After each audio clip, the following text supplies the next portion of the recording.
সরকার পুকুরে ছটঘাটের চলছে জোর কদমে সাফাইয়ের কাজ। 30,000 ভক্তের হয়ে থাকে সমাগম। আসানসোলের কুলটি বিধানসভার নিয়ামতপুর এবং সীতারামপুর এলাকার সবথেকে পুরনো ছটঘাট নিয়ামতপুর সরকার পুকুর ছটঘাট। এই ছটঘাটে 30,000 ছটব্রতী দর্শনার্থীদের ভিড় হয়ে থাকে। এই ছটঘাটে পুলিশের থাকে বিশেষ নজরদারি। এই ছটঘাটে সিঁড়ি তৈরি করছে নিয়ামতপুর সার্বজনীন ছট পুজো সমিতির দ্বারা এবং আসানসোল পৌর নিগমের যৌথ উদ্যোগেই কাজ করা হয়েছে। তাছাড়া বর্তমান বিধায়ক কুলটি বিধানসভার ডক্টর অজয় কুমার পোদ্দার তার বিধায়ক ফান্ড থেকে 5 লক্ষ টাকা খরচে করা হবে। পুকুরের আরও সিঁড়ি তৈরি হবে বলে জানান নিয়ামতপুর সার্বজনীন ছট পুজো সমিতির প্রেসিডেন্ট শিবপ্রসাদ রাউত। শিবপ্রসাদ রাউত বলেন, বেশ কয়েকদিন থেকে ছটঘাট পরিষ্কার পরিচ্ছন্নতা কাজ করা হচ্ছে, খুব শীঘ্রই এই কাজ শেষ করা হবে।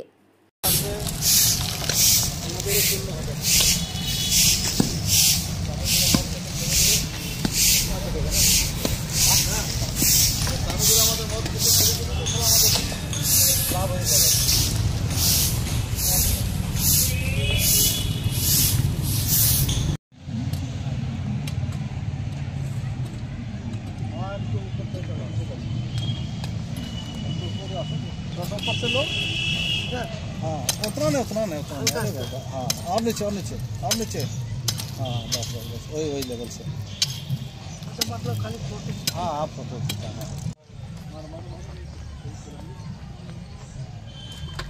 बस एत दूर ही करबे एत दूर हाँ ওইদিকে ছেড়ে দাও এইখান থেকে এইদিকে আর এইদিকে করবে এই ঘেরাগুলো আর এই ঘেরাগুলো সব আর এইদিকে মারবে এইদিকে হ্যাঁ এই মারে এইদিকে এইদিকে তো পড়া আছে হ্যাঁ মেরবে নাস্তা করলে হ্যাঁ ঠিক আছে খাবার তোমার ওইখানে খেয়ে নেবে তো হ্যাঁ একটার সময় যাবি একটার পর যাবে হ্যাঁ ওখানে ভাত খাবি তোরা ওরা বললো আমাদের করবো ওই সাইডে দিয়ে এটা গোল করে এটা গোল করে এটা আমাদেরকে জল দিয়ে দিতে হবে।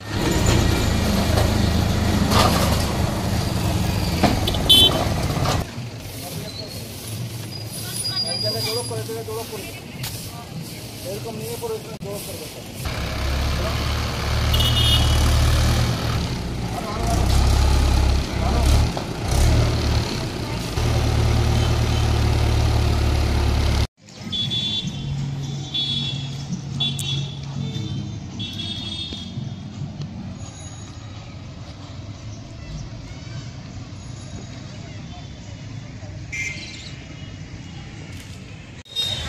এখন তো দেখা যাচ্ছে পরিষ্কার পরিচ্ছন্নতার কাজ হচ্ছে, তো কিভাবে আপনারা এখন এই আর মাত্র কটা দিন এবং কিভাবে প্রস্তুতি নিচ্ছেন?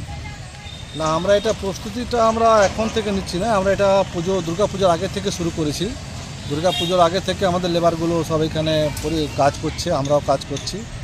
আর আরও 2-3 দিন বাকি আছে। 2-3 দিনের মধ্যে আমরা কিন্তু কমপ্লিট যেটা দরকার একটা পুজো করার জন্য সেটা আমরা সব কমপ্লিট তৈরি করে দেবো।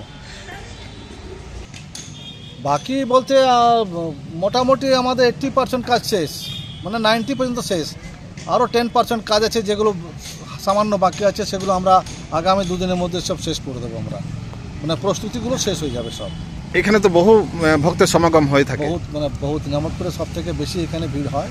আর এটা অনেক পুরনো, সব থেকে পুরনো। এখান থেকে আবার উৎপত্তি আরও বিভিন্ন ঘাট তৈরি হয়েছে আশেপাশে, কিন্তু এটা সব থেকে পুরনো।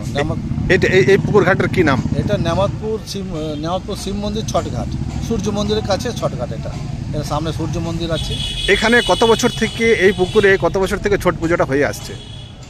আমার তো অতটা জানা নেই, তবে 1981 থেকে তো আমরা জানছি। 1981 থেকে তো মানে কমিটি গঠন করে এখানে কাজ শুরু হয়েছে। তার আগে বহু পুরনো, বহু বছর থেকে হয়েছে। কমিটি গঠন 1981 সালে হয়। যারা পুরনো আমাদের দাদারা আছে তারা ছিল, তারা পরিচালনা করতো, এখন আমরা করছি। আচ্ছা, আপনাদের যে এই হ্যাঁ আমাদের এই কমিটির দ্বারাই আমরা সব মানে কি ব্যক্তিগতভাবে চাঁদা করেছি এবং কর্পোরেশনও কিছু কাজ করেছে এইখানে, মানে এই ছটঘাট তৈরি করেছে।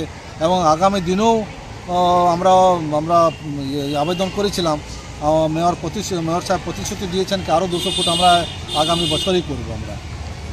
অতএব মানে কর্পোরেশন দ্বারাও সিঁড়িঘাট করা হয়েছে এবং আপনারা চাঁদা করেও করেছেন সিঁড়িঘাট।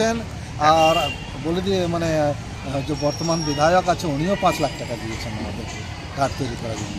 আমাদেরকে মানে কি মানে কর্পোরেশনকে দায়িত্ব দিয়েছে এটা টেন্ডার করার জন্য, কর্পোরেশন দ্বারাই কাজটা হবে। বর্তমান বিধায়ক মানে ডক্টর অজয় কুমার পোদ্দার। আচ্ছা। আর এখন যে এই সাফ সাফাইয়ের কাজের জন্য লেবার লাগানো হয়েছে সেটা কি কর্পোরেশন থেকে লাগানো হয়েছে না আপনারা? কর্পোরেশন থেকেও আমরা সাহায্য অনেকটা পাই, আর আমাদের নিজস্ব লেবার থাকে। নিজস্ব লেবার না থাকলে হবে না, কর্পোরেশন তো করেই যথেষ্ট সাহায্য করছে। আগে যেটা পেতাম না, কিন্তু এখন অনেক মানে খুব ভালোভাবে সাহায্য করছে আমাদের। এই তো বিরাট বড় ছট পুকুরের ঘাট এটা, এখানে মোটামুটি কত হাজার শ্রদ্ধালুরা আসে এখানে ছট পুজোর প্রথম এবং দ্বিতীয় অর্ঘ্য অর্পণ করতে? প্রথম অর্ঘ্যটা আমাদের সন্ধ্যা বিকেলবেলা হয়, সোমবার বিকেলে হবে 4টার সময়, আর দ্বিতীয় অর্ঘ্য মানে মঙ্গলবার সকাল দিকে।